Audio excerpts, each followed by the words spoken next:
Uh-huh. Yeah, you're trying too hard. Knock it off.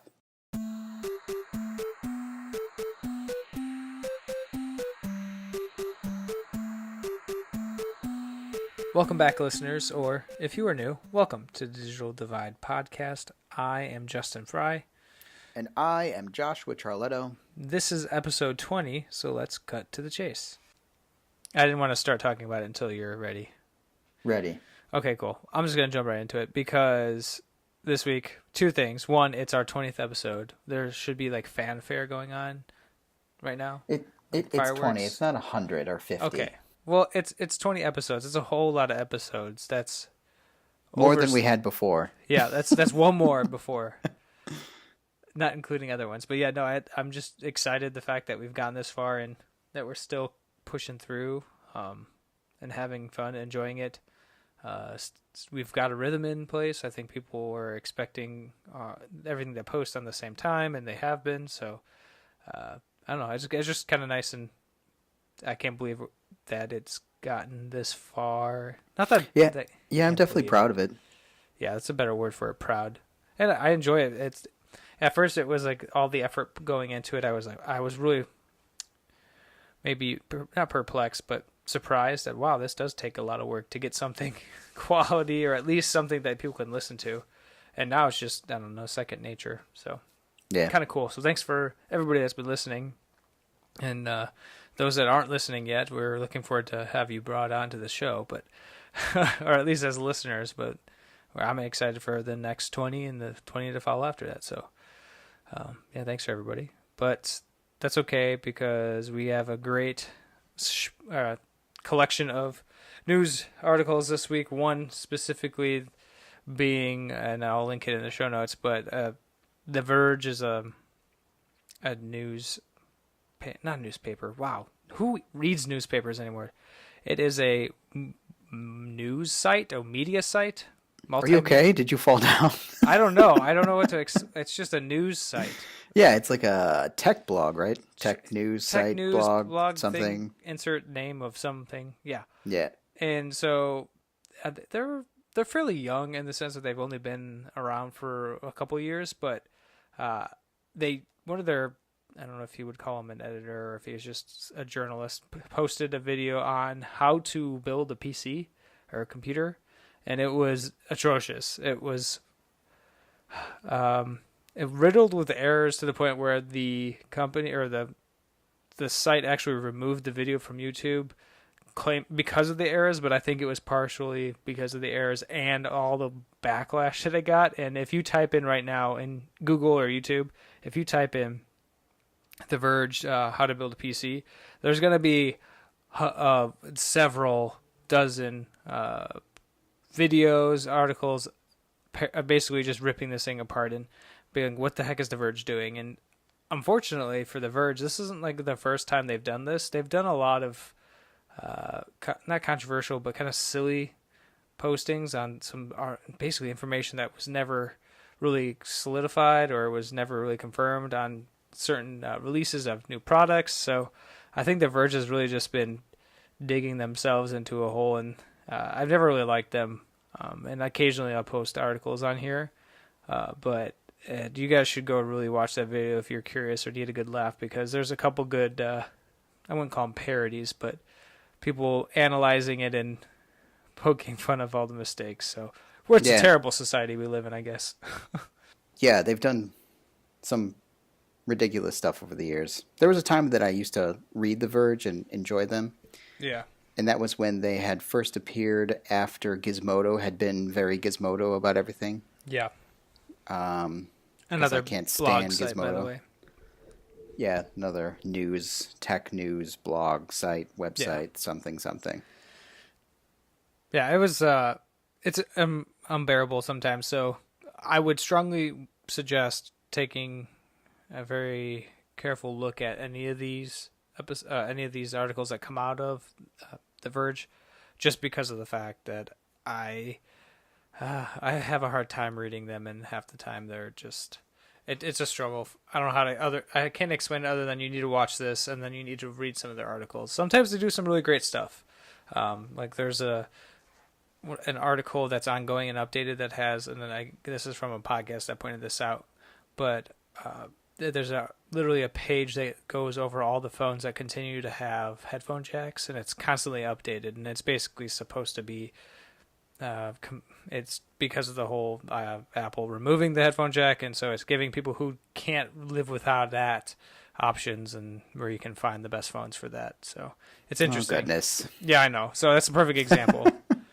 And people are just tweeting like crazy about this article, so it's interesting. But that's it for me. What about you, Josh? Mine is not as flashy or interesting, but it is something. Kind of a accepted fact on the internet these days is that Twitter has become a dumpster fire and that it's garbage and No, people I don't love enjoy Twitter. it as much. I love Twitter. Yeah, I know that you do. And there's parts of it sometimes that I enjoy. Although the reason that I enjoy it these days is because of third-party apps that they're trying to eke out anyways, eke out a living, and Twitter's making it very hard for them. Um, and the apps that I like basically let me filter a bunch of stuff. So Yeah. I get to put up a whole bunch of like political filters so I don't see either side of politics, or news filters, or Right. filter on that name or this name so I don't have to read stuff like that. And that makes it bearable for me, because it no longer can you really curate it well enough not to see a bunch of garbage coming through all the time. I digress. The point of my news article is that there is a competitor that's trying to replace Twitter. And I say that with a grain of salt. I guess they've been around a long time, and they're called Mastodon, which is Yes, ridiculous. I've heard it. Yeah. Yeah, I have never heard of this until Kotaku actually. So Kotaku reported on it, and it's interesting. I guess it's just funny that there are people looking for a Twitter replacement because it's become, I guess, so bad for certain people. How do I download So it? I don't know. I haven't tried it myself. Because there's like a whole bunch of other apps that are linking into Mastodon, or at least that's what it looks like. Yeah, and it looks like, from what I understand, a Mastodon, and that's that this new social media Twitter-esque app, is more like forums where they're different communities separated from each other, and then it's like Twitter. So I don't know. It's kind of interesting. Just interesting to think about the fact that something has become bad enough where people are jumping ship or trying to find other places to go. So I can't say that that bodes well for Twitter as a service. Interesting. I'll have to look into it because I don't know if there's an active application of Mastodon. No, and from what I see as well, it looks like there's no iOS app or anything like that. It's just the website, I think. Wow. Which, Interesting. I think that kind of hampers it a little bit. I think people mostly use the social media sites on their phones and mobile devices, but I don't know. There's only Just interesting. 200. There's only 236,000 users. That's so small. Yeah, I'm gonna have to. comparatively, yeah. I kind of want to try this out just because that's something I like to do. So Yeah. I'm totally gonna do this. I'm making a Yeah. note to try it out. I'll have to do the same. We'll be on the kosher side of Twitter. All right. I think that's it for news articles, unless you got something else to talk about. Nah, that's quite a bit. Quite Nah. enough. Well, Nah. I actually don't have any follow up. So you actually do have follow up. What do you want to tell us about? Yes, my follow-up is twofold. One is that I am a perfectionist sometimes when I can be. Yeah. And we that all? is that I had reported, I think 2 episodes ago, that that new Spider-Man game had been released, Yeah. and I was incorrect, so I'm correcting myself right now. Yeah. It just had came out. released after that, Yes. and it released last week, and it's been a huge fanfare behind Oh, it. yeah. People love that game. So it's out now, and if you went to go find it when I told you it was out, I'm very sorry. I know that all 4 of you are huge gamers, I was about to say and that that would be. since we talk about video games incessantly on this podcast, Dang it. that you follow it very closely. So Yes. I apologize. And then the other thing I wanted to bring up, since we talked about books last week, I failed to mention the book that I was reading currently called Snow Crash, which I think Yeah. is from 1997. Really? And something like that, yeah. And Frank, if you're listening, thanks again for yet another amazing recommendation 10 years ago. But this How did book you is, remember this? well, this book is amazing. Snow Crash is so good. The writer, Neil Stevenson or Stephenson, I don't know how to pronounce it, is amazing. Yeah. And I love the way he writes. It's like a modern Hemingway style. And so he wrote another book called Cryptonomicon that I plan on reading at some point here as well, because Frank, you also recommended that as well. So, Hmm. yeah, thank you. And also, this book is awesome. That's hilarious because the picture on I think the original cover of the book, it looks like the gentleman is holding something above his head. Kind of reminds me of the Breakfast Club. Oh, yeah. At the very end, just kind of something to point that out. But yeah, I also bought the book after you recommended it, so I haven't started a book. I kind of started another book, didn't like it. Surprise, surprise. So I think I'm going to do that. I'm just going to jump into Snow Crash and start reading it alongside and hopefully catch up to you. So You will easily catch up to me. And it was 1992 yes, this book came out. it's a good And year. I have not been able to put this thing down. Like, that doesn't happen to me very often. I Yeah. have been, like, reading it in every moment that I can find, which is few and far between, but still, I love it. And I just can't stop reading it. So, Good. Well, I will start reading it now, and we'll see where it goes from there. The fun fact that is the year I was born, so obviously, like I said, it's a good oh year. my God, don't tell me that. That can't be right. You're kidding me. Totally right. It's a little premature for me. I was August. Justin. That's June. Justin, I'm not drunk enough to hear something like that right now. It's Monday. You can't be drunk. Oh, yeah, yeah. All right. Well, cool. Thank you for that. I was not deterred from your misinformation on Spider-Man, so don't worry. Oh, thank goodness. I was still very didn't concerned. go buy it, so. But this week, we're talking about something that I hope people have already seen, but are probably a little confused about, maybe not, or at the point of trying to figure out what iPhone or what device should I get that it was just announced in the recent September event for Apple. So, yeah, that's what we're going to talk about. Surprise. So, did you want to say something before we jump into it? I just wanted to point out that even though this is a rinky-dink little podcast we do, I have always wanted to talk about an Apple event on a podcast because I feel like that's just like a thing these days. So, and this is our podcast, so we get to say that we're going to do it. Yeah, we actually get to do it. And I took a lot. I think we both took a lot of notes, and I know I at least thought about it in my sleep because that's what we do. So, Okay, well, I didn't go that far, it's okay. but I did. still, it is cool. Did you want to start out like by how in the order in which the event went, or did you want to start out just by picking a specific item and talking about it, and then go into the next one? Let's do the event order, Okay. I think, because that's also the order of your notes that you put in here, and I like Cool. that. Yeah. So, the first thing that was announced was the new Series 4 watch, which to me, no, that wasn't a surprise. I think everyone expected this to happen. For those who don't pay attention, there are now technically 4 different series of watches. I mean, that does the name, but there was kind of an in-between for a while. Oh. Yes, but so I don't know how to explain this, but it's fancy. I like this new one. This new one, because typically when they move from version to version, the last version, the Series 3, had added the ability to have LTE or cellular capabilities, so you can actually walk around with this without having your phone attached to it. Which is super cool and futuristic.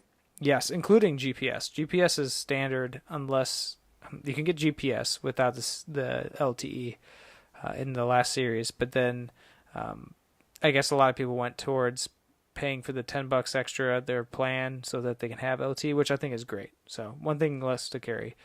But this version, let me tell you, it's some pretty cool stuff. I was not really expecting anything out of this. I thought it was just going to be a more edge-to-edge screen display, and a bigger size. But Josh, they delivered with this device. I totally agree.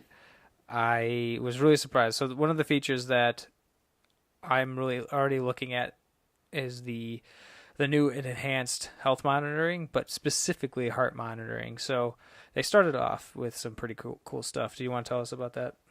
Well, yeah, let's just run down the quick list you have here. I think that's a great way to do it here. You got that it's more expensive, but it's a little bit bigger on Mm-hmm. both the small and the bigger. That's Right. the best way to say it, I guess. 42 millimeter and 44 are the new sizes. Yeah, so it used to be 38 point something something, I think, and then it used to be 42. And Yes. now it's 40 and 42, or 40 and 44 rather. Regardless. Yes. So I think the best stuff that you have listed here is the fact that they brought the screen size bigger. It's edge to edge screen, Yeah. which means that it stretches farther across the screen, which is nice. Mm-hmm. Enhanced heart rate sensor, um, the fall sensing, SOS features. So I think the huge thing about the watch this year, and let me tell you, I've never been into the watch. I've been into it as far as like, oh, that's cool that Apple's, bringing out a product. But even when it first released, I was like, who needs this? Yeah. And it was strange to me because many, many Apple products, I would say most Apple products, they have released, and I've been like, I have to have this, Yeah. even though I don't really need it. It's so cool and so groundbreaking. Yeah. I did not feel this way with the watch when it first released, and It was also more them, expensive too than I think most of the watches that came out. So like Android Watch, Android Wear. So yeah, it was definitely. But nobody really gave me a good reason that I needed to have it, or like a good use case, or I couldn't envision myself actually using it. yeah. So, this is the first time. This is the first time I've felt strongly about the watch being amazing and like having such an important use case, and they actually built it in the direction that I hoped they would, which was towards health. Do you want to talk about, I would say, the most important feature behind those health I aspects? guess stop being so dang polite. Let's just go right into it. So the biggest thing that they brought into this was the ability to actually perform an EKG or ECG, an echocardiogram, ecto. I think it's Yeah, I never remember, but it is also an EKG. It's the same thing, apparently. Yeah, exactly. So this is groundbreaking one because you don't have to go to a doctor to get this done, and it is backed by the FDA. And they brought on, to add more credit to this, they brought on the president of the American Heart Association, which was awesome. I was blown away, and they were talking about this and all the new feature or enhancements to the ability to tell you if you have AFib, like if you've had a increased heart rate or resting heart rate's higher than it should be. All these things that I basically want to applaud Apple for, because they're not just adding the gimmicky kind of features to the device. They're adding functional things to the device, which is huge. That's a huge, huge part of it. I think the fact that you can have a device on your arm that will alert you and your emergency contact that you pre-program about problems like too low of a heart rate or too high of a heart rate. And we're talking like emergency style, too high or too low. It will also alert you for low and highs in general, and it will also track all of your heart rates. Yeah. But if it's an emergent situation, it will give you an alert and potentially let your SOS contact know, which could be like your spouse or your partner. And then if you are, so like the fall thing is even better, and that ties into the SOS, where if you fall down and it gives you that alert to your emergency contact, and you don't respond or move in a certain amount of time, I think it's a minute, it will actually call emergency services for you if you set it up that way. Right, which is awesome. So I think this is huge. You've got this little device on your arm that is sensing and monitoring your body, and then if there's a problem, you don't even have to do anything. It will just potentially put you in a better situation and get the right people involved. I think that is amazing. And the fact that you can do an EKG from your watch anytime you want and send it to your doctor, I mean, that's amazing. And it's all for the same device, all for the same package. It's not like the watch costs more money this time around, but it's not like you're paying extra for those features. That's just built in now. Yeah, and there's one feature or an added feature, expected feature out of all this was now that you have all these great monitoring tools, you can actually send those and share those to your doctor. So Yes. which is even a bigger thing because then that saves a trip one to the doctor, but then they can also monitor it. And the way I was thinking about it, and I think my wife brought it up, is that there are people who could have pacemakers, currently have pacemakers, and we were not joking but thinking and wondering maybe this could replace those, not replace those, but maybe supplement those in a sense where you're having an additional monitoring tool. So yeah, totally. $400 is the starting, I believe. 400, yeah. Yes. And that's, yes, expensive, but think about if you're really wanting to monitor your health and to get better and to be more active, and the Fitbit doesn't cover what you want, this is a great thing to get. And you can get some of those same features with the previous watch, which they did mark down to $279, I believe, which is not that bad. It's actually pretty reasonable. But after seeing this and this new like the edge-to-edge screen and all these features, like it would be hard to justify getting a 3 and just suck it up and get the 4, because I mean these are great features. And yeah, it's an amazing device. It is. They made it thinner. Mm-hmm. They made it bigger. Yeah, like wider, more accurate. They added the accuracy. They added the EKG, which is ridiculous. Yeah, when they said that, I just like looked and why, what? There's no way. And sure enough, they were right. Yeah, so before, like I said, the watch was very meh to me. Now I'm absolutely going to buy one of these for my wife, who I'm always concerned that with her allergies, her which has happened before, mm-hmm. her heart rate. No, what's the other thing? Blood pressure. Oh, the blood pressure. Her blood pressure will drop out, and she might pass out. That's happened before. Oh yeah. This can be life-saving, and I think it's amazing. I will absolutely be buying one of these for sure for her. So I'm very excited about that, and she's very excited about that. So I can't get over.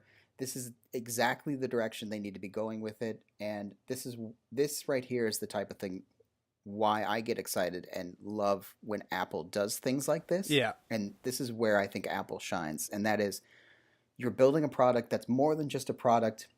You're building a product that actually enriches someone's life and changes something, and it becomes more than just a gimmick. And that's where I think that, you have the Android and PC versus Mac versus whatever. Yeah. None of that matters, right? None of that to me matters, but you can see it in the way that these other companies build their competing products, where they're just adding things to like throw stuff against the wall and potentially get that new cool thing. That's not how you do it. You build a cool product, but you build it in such a way that will actually enrich someone's life. And that's something that Apple's done for a very long time.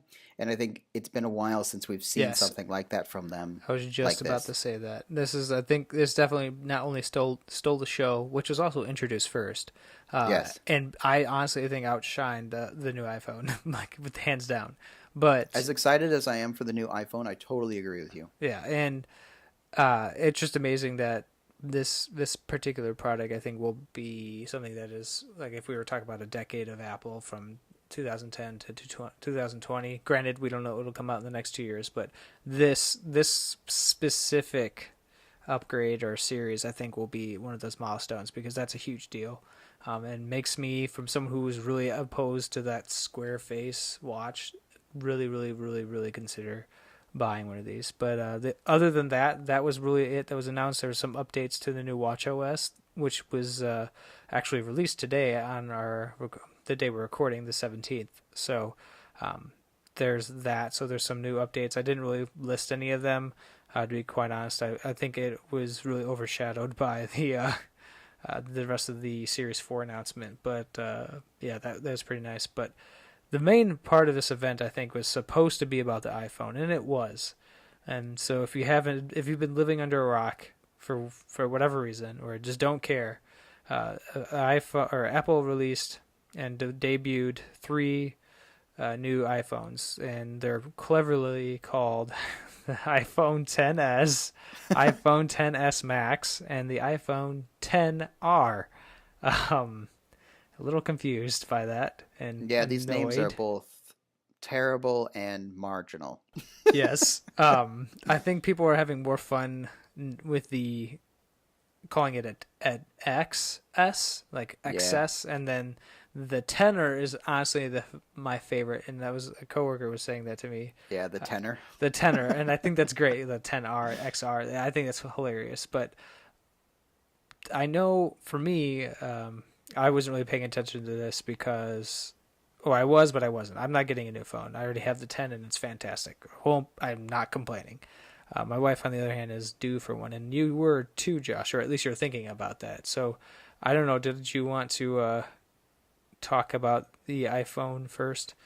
Start us off. Yeah, sure. I had a lot of mixed feelings with this whole event with the iPhone. I think I mentioned previous episodes when we kind of mentioned this event coming that I was concerned, and exactly what I was concerned about actually happened. So, Yep. um, they, how to put this? So they released, as you so eloquently put it, they released three new phones: the Yep. 10s, the 10s Max, and then the 10R. Mm-hmm. And what's interesting about this is that they spent most of the time on the 10s and the 10s Max. If I Yeah. say X at some point, I Yeah, apologize. I'm going to slip. I know I'm going it's to do it. going to be really hard for me Yeah. to say that. Anyway, they spent most of the time on the 10s and the 10s Max, which, rightly so in a lot of ways. They put a lot of love into those phones, and they are gorgeous and Oh yeah. amazing. And then they kind of tacked on the 10R at the end. And that puts me off in a lot of ways. It all puts me off, because these phones are gorgeous and so well made. It looks like I would Oh love yeah. to get into an Apple store and look at them just to see them. With that said, they are now basically making their standard price point, if you put it that way, starting at somewhere around $1,000, because the 10s is $1,000 phone and the 10s Max is a Rid- 1099 Which phone isn't basically. that bad. The $100 difference isn't the end of the world. That's actually Oh, I think between the better. Max and the 10s, Oh yeah, yeah, you're right. it's like bucks. We're talking like change here. No, and that's staying with the old precedent too, because you had the the iPhone 8, iPhone 7, iPhone 6, 6S. Yep. Those were all $100 difference to the Plus model, Yeah. so that makes sense. I Yeah. think that's a good move. Mm-hmm. But now you have the 10R being the bottom of their price point, and actually that moved up $100 as well at 749, which isn't the end of the world.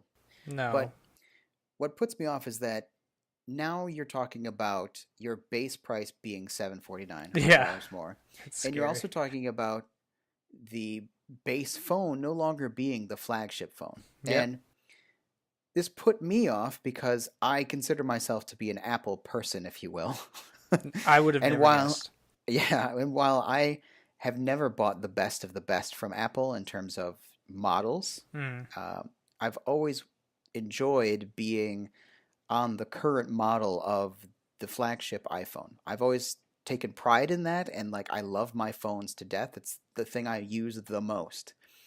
And while I don't know how this is going to shake out for what phone I do or don't choose, or where I go, or if I just replace the battery, or if I just hang on to the phone I have, I don't know. We're still working all that out. I'm still playing with the numbers, and we'll see what happens. But I think it's kind of sad that your base price for the flagship phone is now $1,000. Right. And I think that says a lot, obviously. While I say all these things, and I'm still kind of, as I'm saying that, you can hear that I'm still kind of working through what I really feel about them. Yeah. It's interesting to me, though, that it's kind of taken as rote. Like, people are just like, cool, I'm getting the new phone. And you're like, what? It's $1,000 phone. Yeah. It's just like yeah, life I stuff. realize now, though, like the reason for that is that everybody basically just leases their phone, which isn't the wrong way to go. I think that's a No, great way to go. it's not Um, lease because you buy them, so technically it's finance. well, it depends on how you do it. If you're doing like the Apple upgrade program or like the Yeah. jump programs, those are basically Touche. leases. Touche. So, I don't but do that. you're right. I mean, you have these programs that range anywhere from I'm just paying a monthly fee and I upgrade every time they have a new phone, all the way down to I'm financing it, all the way down to I'm just buying it outright. Yeah. So I don't know what else to say about it. It's just that like you have this amazing set of phones, and then you tack on the 10R at the end. And while I okay, I think that was the wrong way to do it for two reasons. Firstly, the people that are going to buy the 10R, whomever they are, Yeah. um, I think that kind of makes it feel like, well, cool, those are the phones, but you can't have them. Here's the lesser phone. Which the other part of it is that's not true. The Right. 10R, if you look at it and sit down and actually look what they did, is an amazing phone in a lot of ways. It's the old iPhone 10 that you have, Yeah. but with an LCD screen. It's not And old. your iPhone 10, yes, by far by phone standards, it is old. It's a year old. Yeah. That's just Like depressing. my iPhone 7 is 2 Yours years is old. ancient. So that's ancient. Yeah. um, uh, I'll let you get a word in here in a minute. I'm sorry, but the point is okay. that I'm letting you do this. tacking it at the end like that does not do the 10R justice. Like the 10R is, for all intents and purposes, the 10S, but with an LCD because it and a single camera instead of a double. That's really the only change. So it makes it feel like a lesser phone, even though it's really not. In a lot of ways, that's an amazing phone, and they did a really nice job with it. So I find that just kind of interesting the way they chose to do that. Yeah, and you have a different opinion, I guess, than I do, because I really don't think it. Yes, the way that they did this, in a sense, where they announced the 10s, the 10s Max, and then the 10R, it did make people feel a little bit like, yes, here's a lesser phone. If you can't afford these top phones, here's this phone. But here's where I think they kind of saved themselves. So let me go over the statistics, or not statistics, the specs on these phones, just so people have things to think about, and if they're specifically looking to get one. Dang it, I just did it. The 10s it starts at 1,000, and they have like the configurable storage from, I think it's like 64, 126, then 512, which people, I'm going to be quite honest with you, everything streams nowadays, so there should be literally no reason why you have 512 gigabytes unless you take photos like crazy on your phone, which there are people out there, but don't be judging, man. People I'm not love judging, their 512. but seriously, you do not need 512. Just like when someone tried to tell me I needed 256, I'm like, I struggle to fill that on my laptop, so I can't see why I would need it for my phone. But anyways, so the first phone, 10s, starts at $1,000. Has the new chipset. I think it's the A12 Bionic. A12 Bionic. That's 6 cores. Yeah, Yes. that's amazing. Which is ridiculous. It's basically powerful than some of the 2-year-old laptops that we have out there. Yep. Even some modern laptops. A new color, which isn't really new. It's just now they added gold, which looks pretty sharp. Not a fan of gold, so never will. But it looks pretty sharp. And it is the same 5.8 screen that the 10 is, or has right now. So it's still the same. I think it actually has the same resolution, or maybe it's a little bit better. I can't recall, but practically the same thing. It's just the new internals, and it did increase the face. It should increase the Face ID speed. Obviously, that hasn't been tested out yet or reported, so we can't tell you anything about that. I'm sure there's an embargo right now on anybody with those reviews, so we'll see. But the 10s Max then goes to the next tier, which is the plus size phone, which brings the same internals, literally the same. There's nothing different. The only difference is the size of the screen, which is now upgraded to 6.5. That is. We need to point out massive. on these screens, you've got the 5.8 inch screen on the iPhone 10s, and that 6.5 that you just said on the 10s Max. Yeah.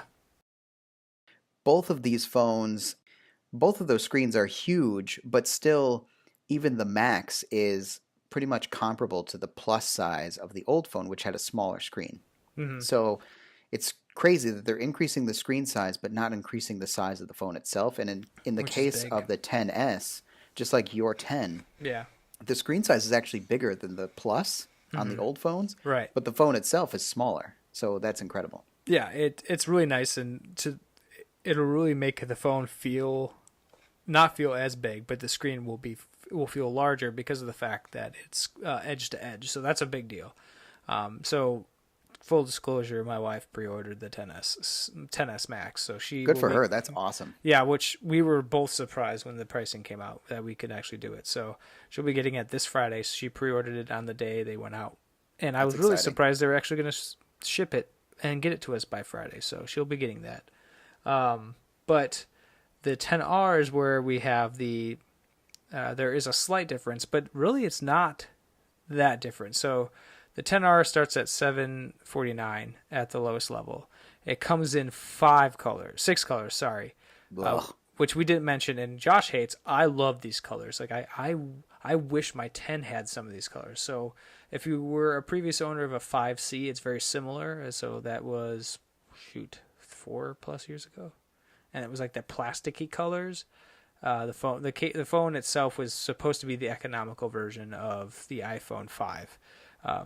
And so they brought back those colors for the most part and added black, white, coral, which is like a very fluorescent orange pinkish. And then you have yellow, banana yellow, which is super yellow. You have the red project, so you get your red phone, and then blue, which is a really nice matte looking blue. You get the same specs. The only difference there's two differences really, between the 10s and the 10s Max. One, the screen size and the quality of the screen. So the 10s and 10s Max both have the OLED screens. The 10R has it's an LCD super liquid retina display or whatever they're calling it. So it is edge to edge. It does have a notch just like 10s and 10s Max and the 10. The only difference is that it has a LCD screen, which is. Can you explain the notch real quick? Because not everybody knows what that means. Yeah. So then, if you look at, it's this black bar at the very top of your phone that holds some of the internals for the camera, for the front-facing camera. There's a couple other receivers up there, and also the headphone, or not headphone, but the earphone piece. So it basically was part of the screen that is cut out for those. So it's not necessarily edge to edge, but it adds this little notch. You'll understand if you saw a picture of it. But it basically makes the screen wrap around this notch, and some people don't like that. Some people do. I don't mind it, but yeah, it's never bothered me aesthetically, but some people really cannot stand it. Yeah. And yeah, I don't think it's that big a deal, but whatever. But yeah, so almost done. The 10R has, like I said, a different LCD screen, and it does not have the same. It has the same camera, but doesn't have the additional 2x camera, which the 10s and 10 and 10s Max have. But to be quite honest with you, if I were to look at this phone, and if I was sitting at a iPhone 6 or sitting on an iPhone 6s or an iPhone 7, I would strongly consider just getting the 10R because of the colors and the price range. If I was like trying to be conscious, or if I really didn't care too much to spend $1,000, this phone seems like it's going to really sell itself just because of that. And it's an even bigger screen than the 10s, so you actually get a 6.1 inch screen, which is pretty phenomenal for a phone that's $749. And if anyone's ever owned a Retina screen on the MacBook Pros right now, since I think 2012, was that the first Retina? I don't remember. Yeah, somewhere around there. But they're like they look amazing. So it's not like you're getting a crappy screen.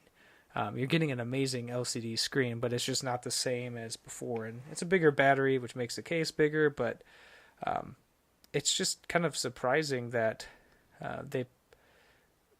there's a lot of people, and Josh is right in arguing this, that so many people are saying, why would you be, now you have created this spectrum, there's no longer the baseline is no longer the flagship. It's this, you either can afford the big guy or you can just not settle, it's a terrible way of saying it, but you essentially you get to pick this or that.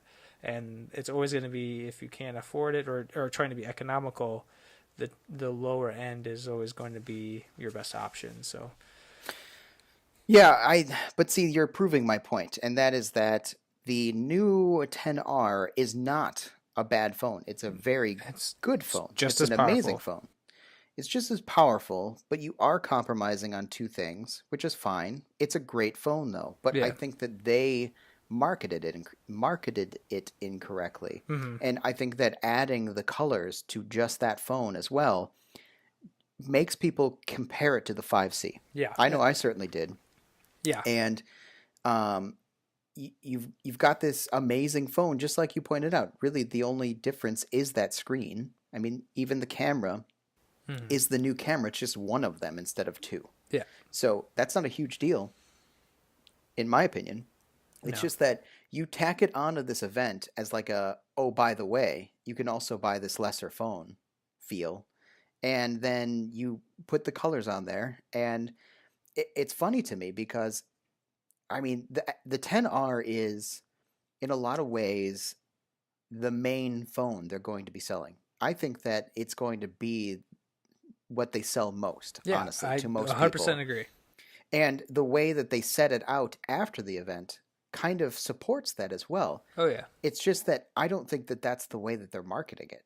And I find that crazy because the internals on the thing are amazing. Yeah. It's the same across all three phones. It has three freaking core, like three separate computing or CPUs. It basically has a CPU. It has a GPU, which is a graphics chip, which is a quad core. So you have a 6-core CPU, a quad core GPU, and then you have, was it like an 8 or 12 core neural Yeah. CPU or whatever? It's insane. Like, Yeah, all three phones have this crazy set of chips that are incredible. yeah, and With yeah, go ahead. with that though, like it's just, I think it's marketed incorrectly. At least it was at the event, and it's interesting because their their premium phone is no longer the base. Not that it was before. So this is where it's weird because before you had the iPhone 10, which to me felt very much like the experiment. Like this is the one we're trying everything on and we're pulling out all the stops and we're really building this quote next generation iPhone. Yeah, But that's not really our main phone. You know, with the iPhone 8, they had the 8 and the 8 Plus, and then, oh, by the way, here's this next generation iPhone 10 that if you really want, you can spend $1,000 on, but that's not really the main phone. This is a sea change in that. Here is the flagship phones that are the iPhone 10s's.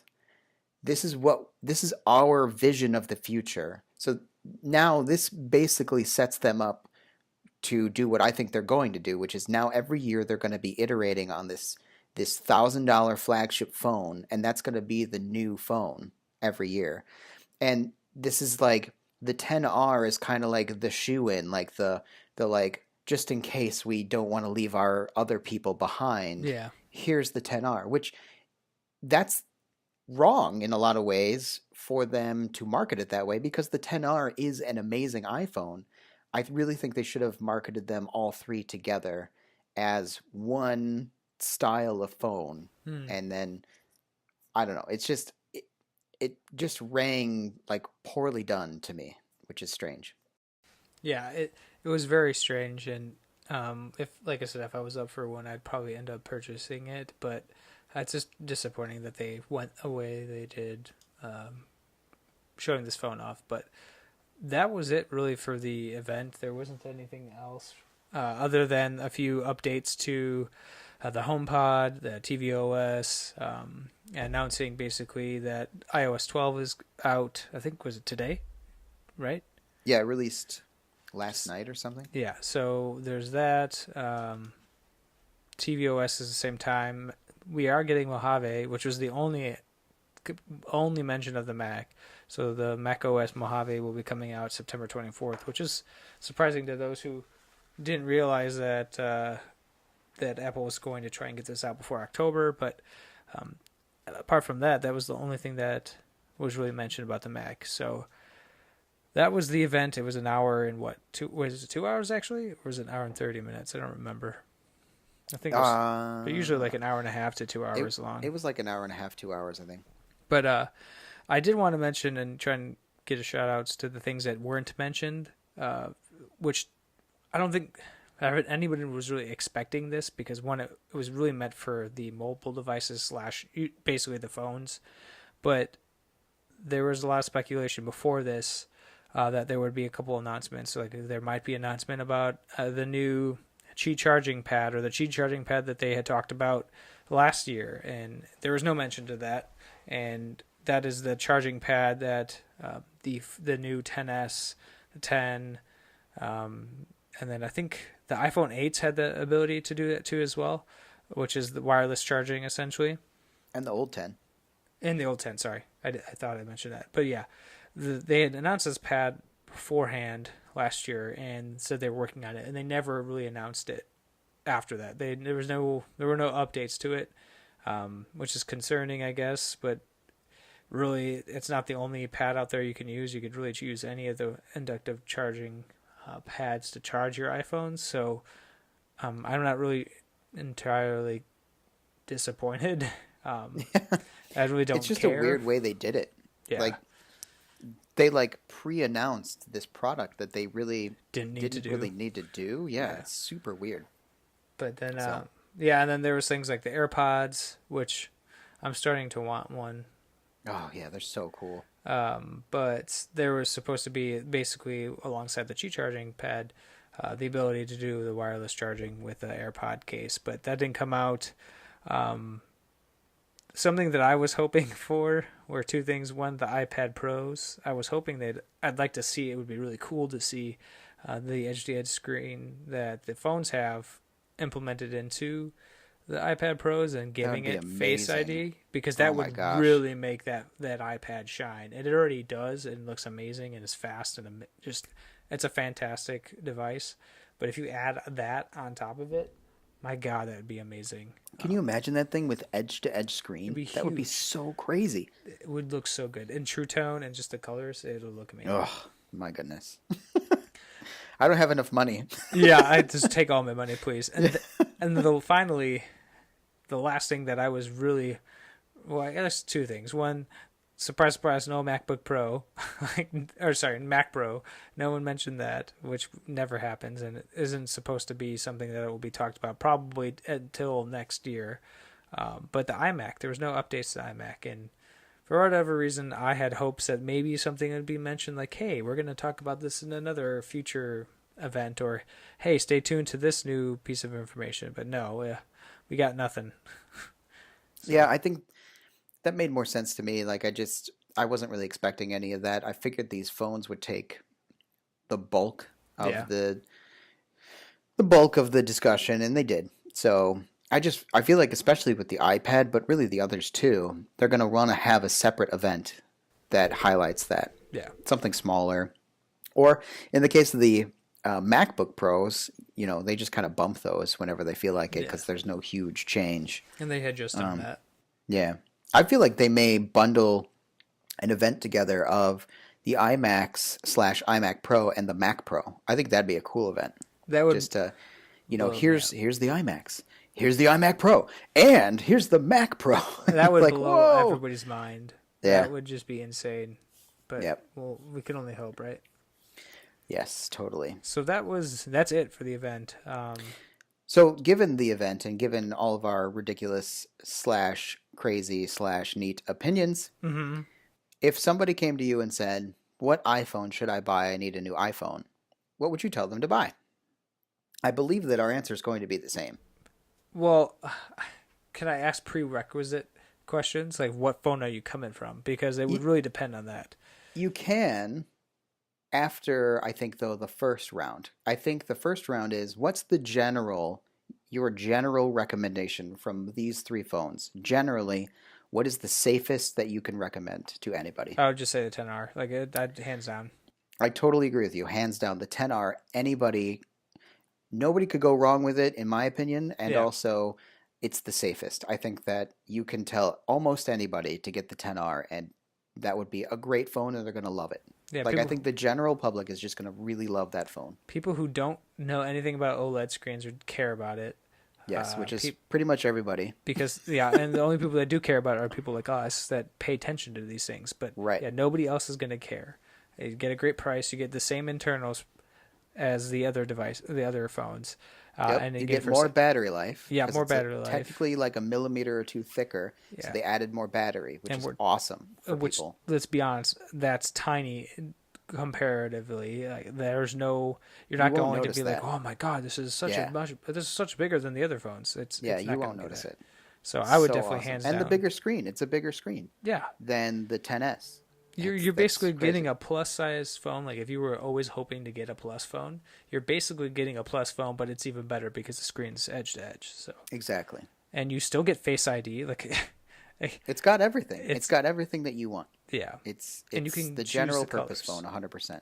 And if you're really into colors, you can choose through the 6 different colors. Otherwise, you can stick with the standard black or white. So it'd be silly if you didn't go with that. But now, if you're coming from maybe an iPhone 7 or 6S, I would still use that. But if you're coming from a 10, like there's no, and maybe even an 8, I wouldn't see it wouldn't be necessary for you to really upgrade on this cycle, unless you were dying to have the next best phone.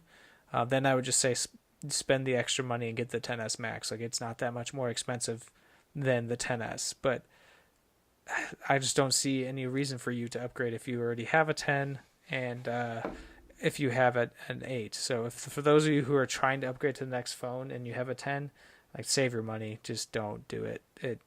You're really not going to get anything out of it. You really think so? Yeah. That's your opinion? I really don't think it'd be... People keep saying that this was like a disappointment or like it was no big deal. And I'm like, are you kidding me? That phone is awesome. Yeah, but the 10S is crazy awesome. The 10 is already amazing. I guess. I don't see why you would want to go to it. Like you're not getting, other than it being faster and it being a newer phone, but you're not getting anything else out of it other than new internals. It's still going to be amazing. It's still going to perform amazing if you have the 10. Just save your money for the next rendition, or spend it on the new watch. I would say that. I guess save the money and spend it on the new watch is what I would say. Get 2. I just like it. Other than it being a completely new phone internally, yes, there's no reason. A new it's phone... just funny to me. Like it's 100% different on everything internally, and it's just super cool and better Face ID, better screen, just all around better. I don't like Face ID, full disclosure. So, well, anyway, but that's why you need the better one.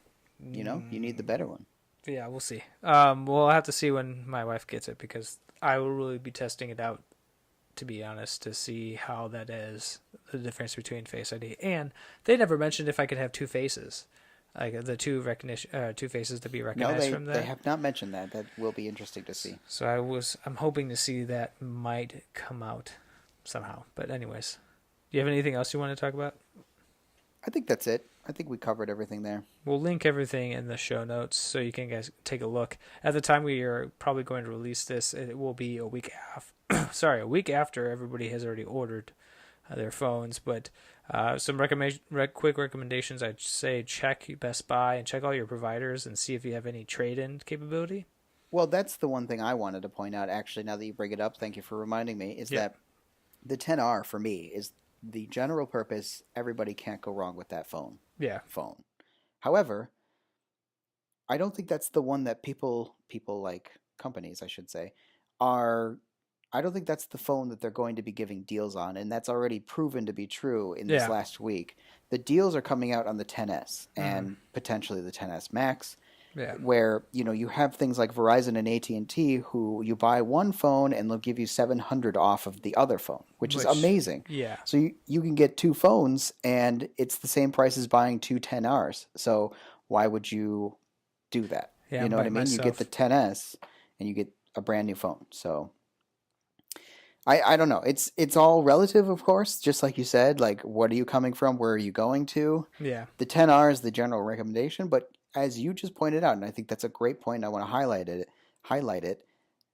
keep an eye on all the deals and keep an eye on what comes out, and maybe wait a bit because another great example, last year I had a friend who got his whole family iPhone 8s after they had just come out in November for like Black Friday Yeah. for like nothing. So you potentially could get a brand new 10s on Black Friday or Right. sometime around then as well for really cheap. So just keep your eyes out, keep your ear to the ground, all that stuff. Yeah, and as always, make sure that your phone can be traded in if you want to do something like that. But ultimately, just keep your eye out. If you want, you can always wait. If you're really not feeling it and you're not really into it in a contract where you're forced to upgrade, that's good because then you can wait and see what comes out of it. And if you're really looking at something, Apple did remove the ability to buy the 10 from their website. But there are going to be providers like AT&T and Verizon that will sell the 10, I'm sure, for cheaper. Same thing. That's a huge that's like a pro move right there. Yeah. I think that the new 10s is a huge improvement. However, the old 10, like you just said, is a great phone. So if you find a provider, even though Apple's not selling it, who still has it, they'll probably give it to you for almost free. Yeah. So, or they'll probably be like buy one get 3 free for your family. exactly. So yeah. Anyway, just wait for it. But let's go ahead and stop talking about the phone and let's talk about rant, which surprisingly, both of our rants I think revolve around the exact same thing. Okay, go. Okay, first. So we had talked about this before, like the leaking of all the cool features that might be announced.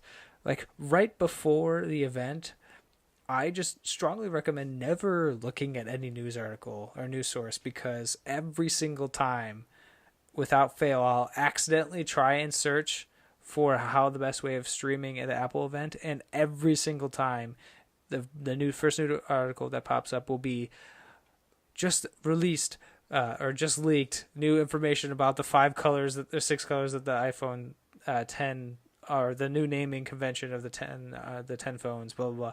Every single time, without fail, I've always ruined the surprise, and it just doesn't feel right every single time we get into the events when I've already ruined, like the anticipation is gone. Like there's nothing fun anymore about it, or nothing more exciting. It's more like, okay, now I know this is going to be the new names. These are the colors. So stop breaking my heart, people in the news. And I'm tired of these dang leaks. Just let it flow. Let it happen. You're not making this any better for anybody else. It's kind of ruining the fun of these releases. So screw you guys. When the leaks had become so accurate way back in the day, and up until now, that was exactly my own sentiment, and I just don't pay attention to it, and it totally works out. So I know you said like you're searching for where the best place to stream it is, but I'm gonna spoiler alert: it's Apple. Go to apple.com. I know, but sometimes the people have specific like places where there's. Because Twitter doesn't allow this anymore. They have like live tweets going on, or people who are tweeting or commenting. Yeah, but you don't need to do that anymore. They now stream it live. They used to not stream it live, and that was a problem. That's why you had to get the live blogs and the tweets and the blah blahs. And they also had some shenanigans where if I wasn't using an Apple device, it was like this loop and this whole jump through I had to get through to watch it. I could have sworn last year I had a hard time trying to watch this because I was on my Pixel phone, so I don't remember. But well, I think they had a lot of technical difficulties last year streaming it, so they seem to have ironed those out. So anyway, okay, what's I your hear you rant? though. Like I'm not trying to minimize or be reductive. Like I stopped paying attention to all that stuff a long time ago, and that's why, you don't see me really going to Apple rumor sites or websites anymore. I just kind of let it all happen when it happens. Yeah. So I don't know, because I agree, it's more fun when you don't know really too much. So. Yeah, exactly. My rant, I entitled "Darn It, Apple." Censor. Yeah, I didn't write "darn it." What? Oh my God, we have to censor that out too. Yeah. So my rant is more just about them as a company. I really miss. I don't think this is as capable to happen anymore as it used to be, but I miss like the wows. The like I had to stand up out of my desk chair to like gasp as they like announce something. Yeah. I haven't had that in a long time, and I would like to get back to that at some point. The watch was close this year, and I was pretty impressed by that, and really moved by it, and the direction they're heading with it. Yeah. Maybe you heard it in the way I so passionately talked about it. Maybe 20 minutes ago, 30 minutes ago. Maybe, but I remember there were many times where we would all huddle around the Mac or whatever and watch these, as you pointed out, tweets or live blog updates. We weren't even watching a video. We were watching somebody type stuff out. And we would just huddle around this Mac on the bench and just be like, are you kidding me? Did they really just do that? And I don't think that's as possible anymore. I think that Apple quickly, and we all predicted this, of course, they definitely hit the limits of known technology pretty quick. It's just that nobody else is trying as hard. So now, they did amazing things for years and years and years. I don't mind the iterative. Like, I like that every year it gets a little bit better and a little bit better. But I would like a really cool, like, wow factor. I miss that. I definitely miss that about those events. So if you could just get back to that, Apple, that'd be great. Like, if you could just, like, make teleporters right now, that'd be awesome. Or maybe you could make, like, an Apple car, like everybody keeps saying you are, or something. Or, I don't know. Just, like, make something that I just totally did not know that I needed, but totally need. Because that's what you used to do, and I miss it. I think we forgot to mention to me, what was probably one of the most Apple-ist Apple thing they did was the intro video to the whole event. Oh, God. Yeah. You should all watch that. It was excellent. It was so cheesy and very Apple. Very, very well produced, though. Yes, it was well done. And I think it was more about showcasing the new campus than anything.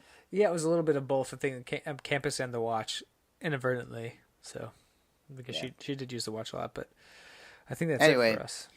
Darn it, Apple, end rant. Cool.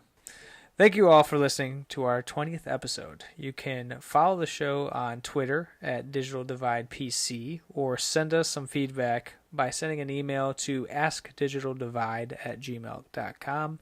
Additionally, if you would like to, you can go to our website and get all this information where you can follow us, where you can send us feedback, and that is at www.digitaldividepodcast.com. You can also follow us on our personal accounts. I am currently still on Twitter at JustinFry121. And Josh, where can people find you? I'm also still on Twitter at JCharletto. That's my first initial last name, JCIARLETTO. And you could also always just plain old email me at josh@charletto.com. If you like this episode or any of our other episodes, give us a review on iTunes or wherever you're listening to podcasts. And until next time, take care. Bye.